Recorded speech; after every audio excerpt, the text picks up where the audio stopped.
In today's video, I'm going to show you how to take the Netgear EX3700 Wi-Fi extender and put it in access point mode to give you the ultimate Wi-Fi coverage. So starting with extender mode, what that does is it takes your pre-existing Wi-Fi network and just boosts the signal in your area in order to give you better coverage in places that you normally wouldn't with just a single device. And so this option is a really good option if you don't have the ability to run a physical Ethernet cable from like a modem or router over into the device itself. Access point or AP mode allows you to run a cable physically to the device from like a router or a switch, and it creates a brand new or a completely separate Wi-Fi network that you'll give a network name and a password to, and it does provide typically a much stronger signal, but does require that physical cable to be plugged into the device itself. So depending on how your environment or your scenario is, you're going to want to obviously opt for either the extender mode or the AP mode, depending on the coverage that you're going to need. Now that we've covered some of the basic information between an access point and the extender mode on the device,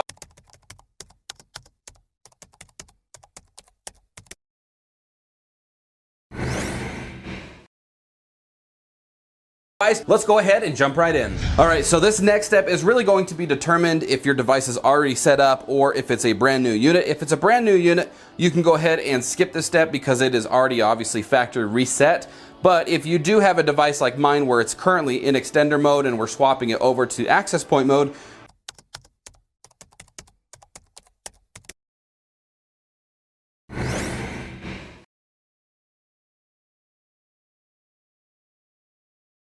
going to want to have something that has Wi-Fi capability, such as your phone or like a laptop computer, because we're actually going to be connecting to the device's temporary network. And in this case, we're going to go ahead and navigate to www.mywifiext.com. So you can see, if I can type correctly, ext.com, and you can see that in there. Go ahead and hit enter, and it's going to take you to the new page of where you're going to want to choose new extender setup.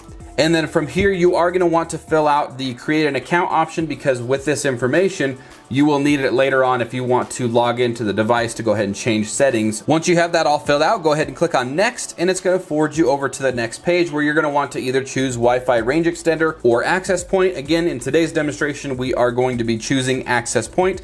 So what you're going to want to do is actually have an Ethernet cable plugged into the device from a router or a switch or a modem, something along those lines, and physically run a cable to it in order to create this network. So I'm going to go ahead and plug that cable in. And once you've got that plugged in, go ahead and choose access point. And right now it's going to say looking for an internet connection, and it's going to take a moment to go through depending on the speed of your internet as well as the hardware. And you can see that for a brief moment it did apply some settings, but now you can see it took us to a new page that says enter a network name and security settings for your access point network. So the EX3700 model can support a 2.4 and a 5 gigahertz network. So what we're going to do is, for today's demonstration, I'm just going to go ahead and do demo 2.4 to indicate the 2.4 gigahertz, and then demo 5 for the 5 gigahertz network. And then what we're going to do is we're going to go ahead and choose a security option for the password for these networks. If you drop down the box, you've got the options to do none, WEP, WPA2,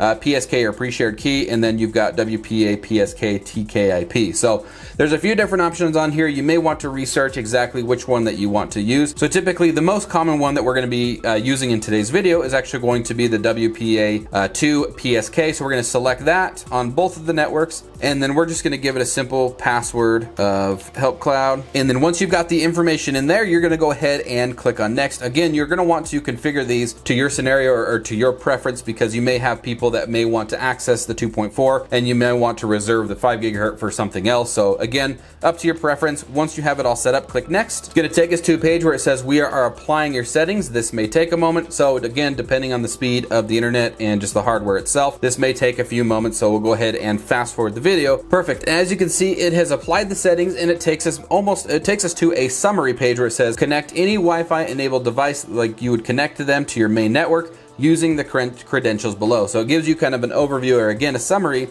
of the information that you did set up. So what we're going to want to do now is we're going to come up to the your Wi-Fi. You're going to want to search through your Wi-Fi, and you're going to want to choose the network that you are going to connect to. So in this case, we're going to do, let's go ahead and do demo 5, and then you're going to type in the password that you set up for your network and click on join.